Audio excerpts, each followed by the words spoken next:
pemilu itu sangat penting untuk menentukan masa depan tidak hanya diri kita dan keluarga, tetapi masa depan.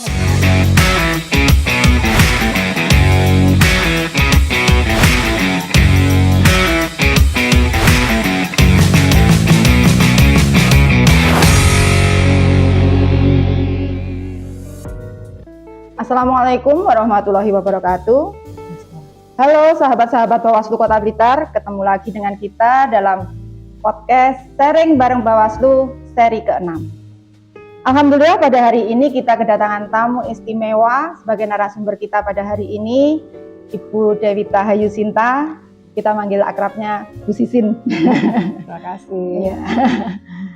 Anggota Bawaslu Provinsi Jawa Timur, Koordif Hukum Diklat ya Bu ya? Ya, betul. Selamat pagi Bu Sisin. Pagi. Bagaimana kabar hari ini? Alhamdulillah, cuaca agak mendung ya di Blitar ya, jadi sejuk lah. Gerimis-gerimis dari tadi. Gerimis. Okay. Pada saat ini, untuk non-tahapan ini, Bawaslu itu kan gencar mengadakan kegiatan penguatan kelembagaan. Ya, betul. Yang salah satu temanya adalah literasi demokrasi yang menjadi topik pada Sharing Bareng Bawaslu seri ke-6 ini. Ya. Apa sih sebenarnya literasi demokrasi itu apa? Kemudian kenapa ini menjadi penting bagi Bawaslu untuk melakukan itu? Ya, terima kasih Mbak Ruci ya. Kita manggilnya Mbak Ruci ya. Mbak Ruci, jadi sebagaimana kita ketahui bersama ya, saat ini itu kan tahapan pemilu itu kan tidak ada, tetapi bukan berarti sama sekali tidak ada kegiatan ya. Jadi kalau masuk teori tentang pemilu ya, sekarang saatnya adalah yang disebut dengan post election. Jadi post election itu tahapan pasca pemilu. Jadi tahapannya itu adalah pra election ya, atau pre pemilu, pra pemilu. Kemudian pemilu, pada saat pemilunya yang kita tahu tahapannya hampir 2 tahun gitu ya. Nah kemudian post election atau pra election, setelah election. Kapan sih setelah election? Nah setelah election itu kalau pilkada ya setelah pengusulan ya, setelah pengusulan. Kalau pemilu ya setelah dilantik. Jadi sehingga sekarang ini kita memasuki siklus yang disebut dengan post election. Setelah post election apa? Ya pra election lagi gitu.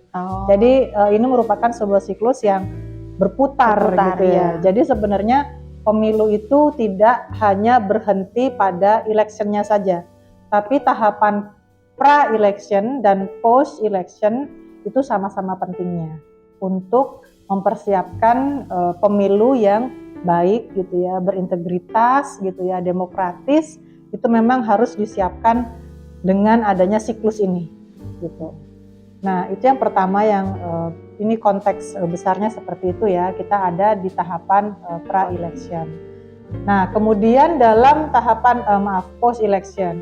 Nah dalam tahapan post election ini atau pasca pemilu, kita penyelenggara itu juga punya kegiatan-kegiatan yang kita lakukan ya.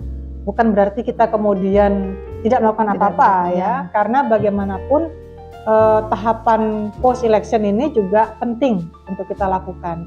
Apa saja? Nah ini biasanya kita dalam kondisi post election seperti ini, yang pertama kita melakukan evaluasi ya terhadap kegiatan pemilu yang sudah kita lakukan tuh, mulai dari verifikasi partai politik ya, pemutaran data pemilih sampai sebagainya sampai dengan selesai tahapan terakhir.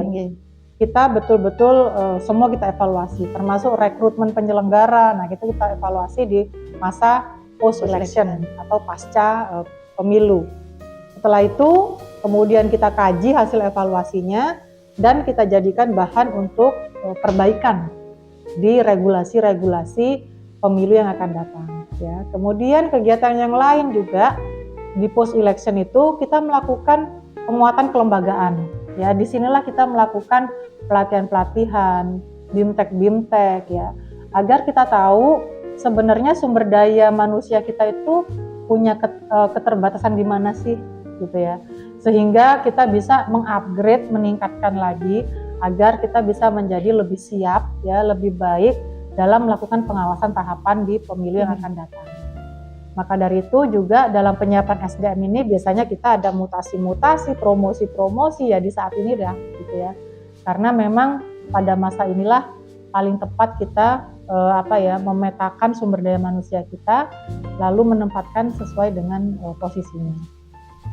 Nah, kemudian kegiatan yang ketiga yang tak kalah pentingnya itu juga kita melakukan peningkatan kesadaran pada masyarakat yang biasanya pada saat pemilu kita sempat sih melakukan itu gitu kan. Cuma karena tahapan ini berjalan sangat mepet sangat padat gitu sehingga kadang kita tidak maksimal melakukan peningkatan kesadaran politik atau kesadaran demokrasi kepada masyarakat.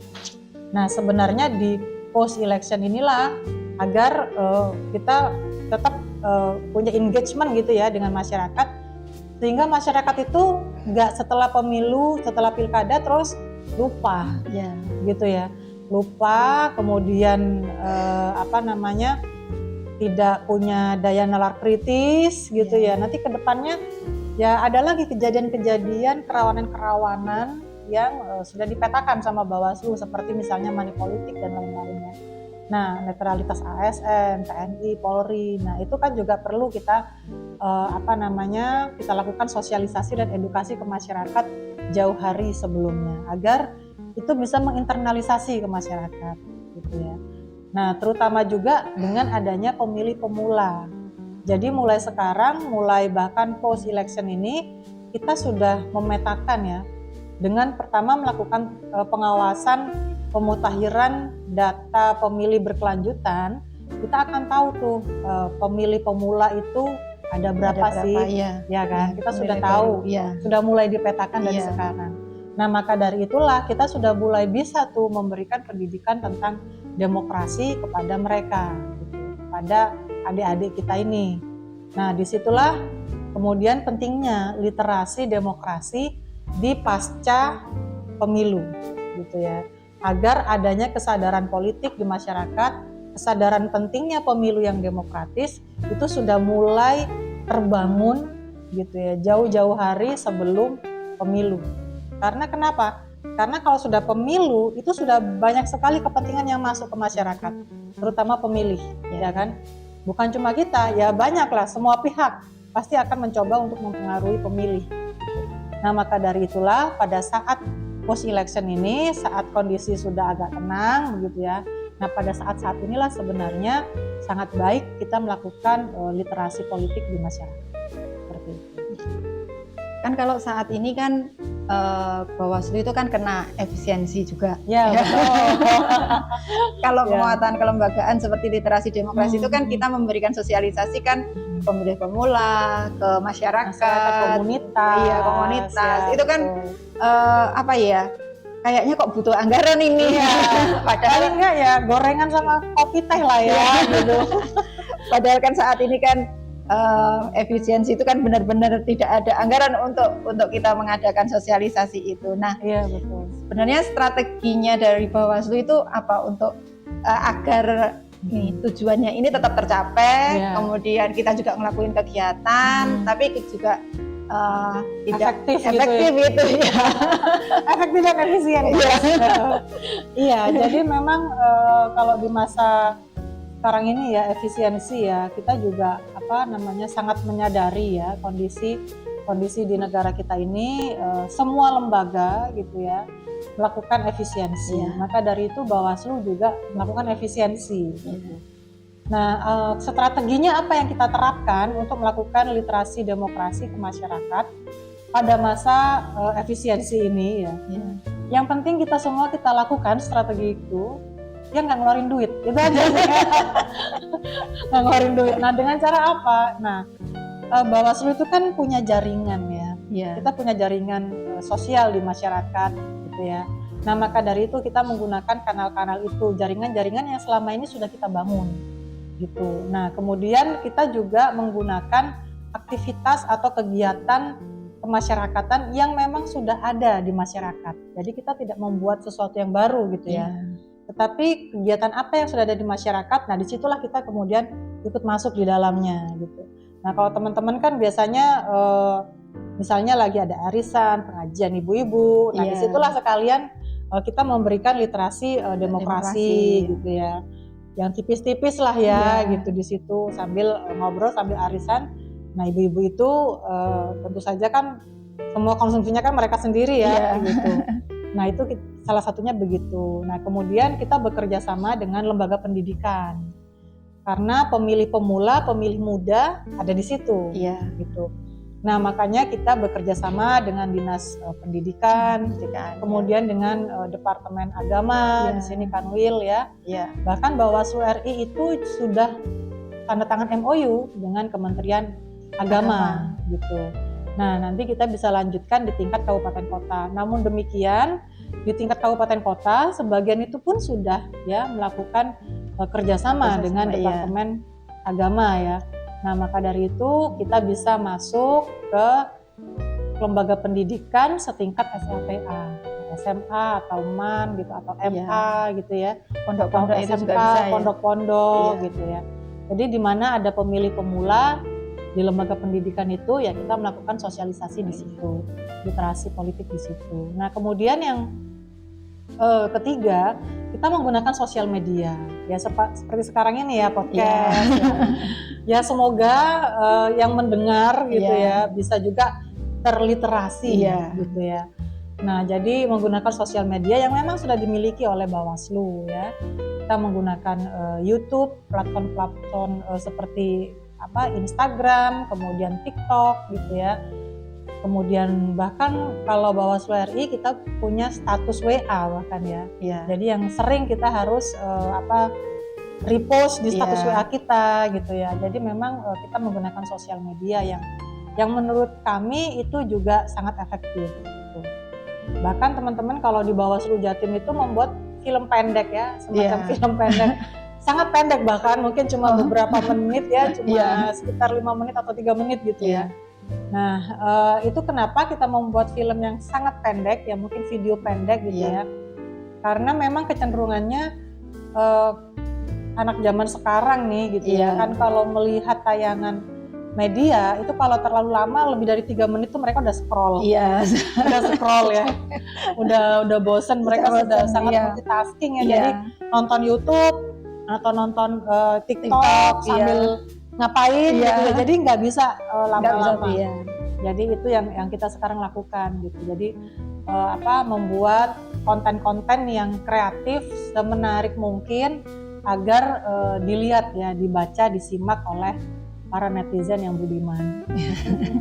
Begitu. Itu sih beberapa strategi kita untuk literasi demokrasi di masa-masa efisiensi ya. Kemudian ini Mbak, maaf ini. Gak apa-apa, memang masih muda. Jadi gak apa-apa dipanggil Mbak. Biasanya kalau ngobrol seringnya bilangnya Mbak Sisi. Iya. Kita memang gak terlalu formal dan Bapak ya. Kan ini program literasi demokrasi itu kan pasti ya, pasti Bawaslu punya target itu. Target apa yang sebenarnya yang ingin dicapai oleh Bawaslu itu dengan literasi demokrasi? Tentu saja ada target-target yang ingin kita capai. Nah targetnya itu kita petakan dulu ya kondisi sebelum kita melakukan literasi demokrasi. Yang pertama, seberapa banyak atau seberapa jauh kita bekerja sama dengan lembaga pendidikan. Nah, apakah universitas gitu ya, ataukah SMA dan sederajat SLTA gitu ya, atau lembaga-lembaga seperti dinas pendidikan, dinas Kementerian Agama dan Kemenak gitu ya. Nah itu kita lihat dulu, setiap kabupaten kota pasti berbeda. Gitu. Di provinsi juga kita juga ada kerjasama dengan universitas, tetapi dengan Kanwil Kemenak itu kita belum pernah gitu. Kemudian dengan dinas pendidikan tingkat provinsi kita juga belum pernah. Nah maka dari itu dari kondisi existing inilah kita tingkatkan gitu di masa-masa post election ya, di masa-masa pasca pemilu ini kita melakukan kerjasama. Nah jadi kalau sebelumnya kerjasamanya hanya misalnya dengan yang sudah tertandatangani misalnya 5 lembaga gitu ya, maka kita harapannya nanti selesai masa kegiatan ini ya sampai dengan akhir tahun ini ya paling nggak kita meningkat, paling nggak kita bertambah lah 30% gitu ya dari kondisi di awal. Nah, itu dari sisi kerjasama. Kemudian dari sisi beneficiaries, penerima manfaat, ya, penerima manfaat. Tentu kita juga menghitung ada berapa orang yang quote and quote coba kita pengaruhi, ya, yang menerima manfaat dari literasi politik kita, gitu. Nah, itu yang kemudian kita juga hitung seberapa banyak orangnya. Setiap kali misalnya di kelas, di SMA gitu ya, di SMK, di MA gitu ya, ada berapa orang sih di kelas itu. Biasanya kita masuk pada saat pelajaran-pelajaran tertentu kan, di mata pelajaran tertentu, atau bahkan jadi instruktur upacara ya kan. Nah, disitulah kita hitung gitu, ada berapa banyak sih orang yang menerima literasi demokrasi dari kita. Nah, dari situ jadi memang kita pinginnya targetnya itu indikatornya tidak kualitatif, tapi memang kuantitatif, agar kita bisa mengukur efektivitas dari strategi-strategi yang sudah kita terapkan, seperti itu. Ya. Berarti yang diharapkan itu ada peningkatan terkait yang pertama kerjasama kelembagaan, kemudian audiennya juga bertambah, kemudian penerima manfaat itu tadi penerima manfaat itu bisa meningkat. Iya, jadi semakin luas gitu ya, semakin luas. Kita berharap ada peningkatan kesadaran politik ya, kesadaran berdemokrasi dari masyarakat gitu. Kami nggak ingin masyarakat itu semakin apatis ya, semakin tidak mau tahu, semakin masa bodoh gitu ya dengan pemilu. Nah, itu yang kita tidak harapkan. Kenapa? Karena pemilu itu sangat penting untuk menentukan masa depan tidak hanya diri kita dan keluarga, tetapi masa depan negara ini gitu ya. Karena pada saat pemilu itulah kita memilih pemimpin ya, baik di tingkat eksekutif maupun legislatif, yang para pemimpin inilah yang kemudian membuat kebijakan-kebijakan gitu ya, yang akan mempengaruhi hajat hidup orang banyak gitu. Maka dari itu kita ingin kawan-kawan misalnya pemilih pemula ya, kemudian teman-teman komunitas, ibu-ibu, bapak-bapak semuanya yang memiliki hak pilih itu betul-betul menggunakan hak pilihnya secara sadar gitu ya, bukan karena pilihan-pilihan pragmatis ya, bukan karena pilihan-pilihan yang besok juga sudah habis gitu ya. Tetapi harus sadar bahwa apa yang kita pilih sekarang itu akan sangat berpengaruh terhadap bagaimana pendidikan anak-anak kita. Apa semakin mahal, apa semakin murah gitu ya. Bagaimana fasilitas pendidikan yang akan diterima oleh anak-anak kita. Itu sangat berpengaruh dari siapa yang kita pilih gitu. Bagaimana layanan kesehatan ya di Blitar misalnya. Itu sangat berpengaruh dari pimpinan-pimpinan yang kita pilih gitu. Nah, itu sangat dipengaruhi oleh semua pembuat kebijakan itu. Nah, maka dari itu kita ingin masyarakat betul-betul bisa memahami itu. Setiap pilihannya itu betul-betul didasari oleh kesadaran bahwa saya memilih untuk kebaikan saya, keluarga saya gitu ya, masyarakat luas gitu ya, bahkan bangsa dan negara gitu. Karena itu bukan cuma event yang 5 tahun sekali, tapi ini adalah event yang kita pilih sekarang itu bisa berdampak sampai berpuluh-puluh tahun kemudian. Kenapa? Karena pemimpin itu mengambil keputusan ya, mengambil kebijakan membuat regulasi yang dampaknya nggak cuma 5 tahun saat dia memimpin, tetapi dampaknya akan sangat panjang. Gitu sih. Ya, kalau misalnya ini sahabat-sahabat Bawaslu itu kan pengen berkontribusi atau terlibat dalam kegiatan literasi demokrasi itu. Itu bagaimana, Mbak? Ya, nah kalau sahabat-sahabat Bawaslu ingin berkontribusi ya terhadap literasi demokrasi yang kita lakukan, tentu saja ada beberapa hal yang bisa dilakukan ya. Yang pertama, kalau kawan-kawan punya konten ya, seperti video-video pendek gitu ya. Kemudian kawan-kawan rasa ini bagus kalau misalnya ada di sosmednya Bawaslu nih, sangat bermanfaat. Nah, silakan dikirimkan ke Bawaslu. Bisa Bawaslu Jatim, bisa Bawaslu Kota Blitar gitu ya.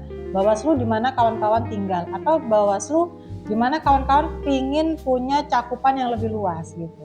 Nah, tentu kami di Bawaslu akan melihat dulu nih kontennya ya. apakah sesuai dengan nilai-nilai yang ada di lembaga Bawaslu gitu ya, bahwa Bawaslu itu ya azasnya ya kita kan mandiri ya, netral, nggak boleh berpihak gitu ya. Kemudian kita adalah lembaga negara gitu ya, tentu ada kode etik di dalamnya.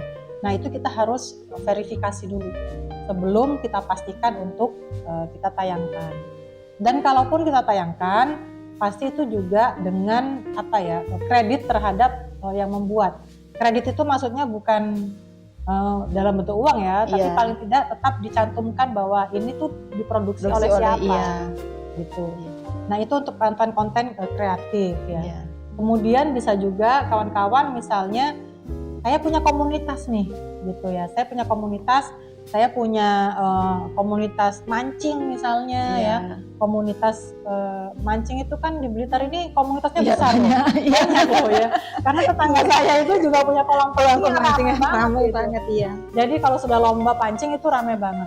Nah jadi misalnya punya komunitas mancing, komunitas main sepeda gitu ya, komunitas apapun gitu ya. Kemudian rasanya penting nih kalau pas kita kumpul-kumpul, kita nggak cuma ngomongin masalah sepeda atau hobi kita, tapi kita pengen nih ngomongin sesuatu yang berbeda. Pengen ngomongin masalah demokrasi, ngomongin pemilu yang demokratis itu seperti apa sih gitu. Nah, bisa kawan-kawan mengajukan permohonan untuk Bawaslu menjadi narasumber di pertemuan-pertemuan di komunitas itu. Tentu dengan senang hati Bawaslu akan bersedia ya untuk menjadi narasumber di komunitas itu. Nah itu juga bisa teman-teman lakukan gitu ya. Atau kemudian ya teman-teman pengen tahu nih apa ya yang Bawaslu lakukan selama ini misalnya. Teman-teman bisa kok datang aja ya, bisa datang ke kantor Bawaslu di Kota Malang mungkin atau di mana gitu ya. Nah di situ ada kita punya pojok pengawasan ya. Kemudian kita bisa diskusi dengan ya mungkin pimpinannya atau mungkin dari sekretariat berdiskusi tentang bagaimana sih sebenarnya mungkin pengawasan partisipatif ya. Karena Bawaslu itu juga memiliki tugas dalam konteks pencegahan itu meningkatkan partisipasi masyarakat dalam melakukan pengawasan.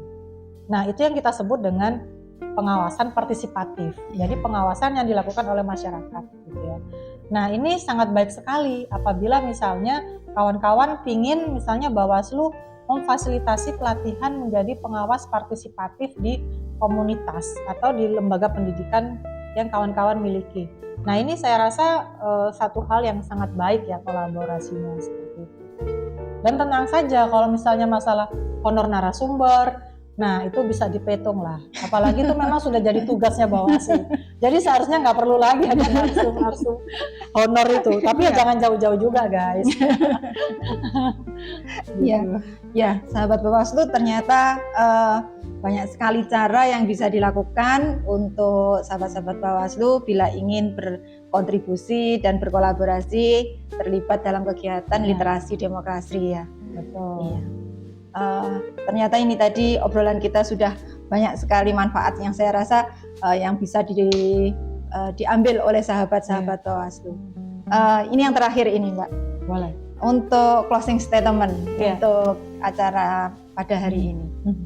Closing statement ya bagi kawan-kawan, sahabat-sahabat Bawaslu semua yang nonton podcast ini, tetap jaga kesadaran kritis, tetap jaga menjadi pemilih yang cerdas ya, memilih tidak hanya mendapatkan keuntungan atau benefit yang sesaat, tetapi kita juga harus berpikir bahwa apa yang kita pilih saat ini itu akan berpengaruh terhadap aspek-aspek kehidupan kita baik sekarang dan di masa yang akan datang. Maka hati-hati dalam memilih, gunakan logika dan rasionalitas gitu ya, gunakan akal sehat kita untuk memilih, jangan hanya untuk kepentingan-kepentingan sesaat yang besok juga sudah habis gitu. Nah ini yang saya ingin kawan-kawan dan sahabat-sahabat semua ingat, dan kita semua yang ada di sini mengingat hal itu. Oke. Terima kasih Mbak Sisin untuk sharing bareng Bawaslu Kota Blitar yang seri ke-6 ini. Nah sahabat-sahabat Bawaslu, kita tunggu sahabat-sahabat Bawaslu untuk ke kantor kami di Jalan Tanjung 109. Mari berdiskusi, mari ngobrol soal demokrasi, kita tunggu. Terima kasih dari saya, Sarwi Ruci, Koordinator Divisi HP2H, Bawaslu Kota Blitar. Jangan lupa tunggu seri ke-7, sharing bareng Bawaslu. Assalamualaikum warahmatullahi wabarakatuh. Waalaikumsalam warahmatullahi wabarakatuh. Terima kasih. Iya.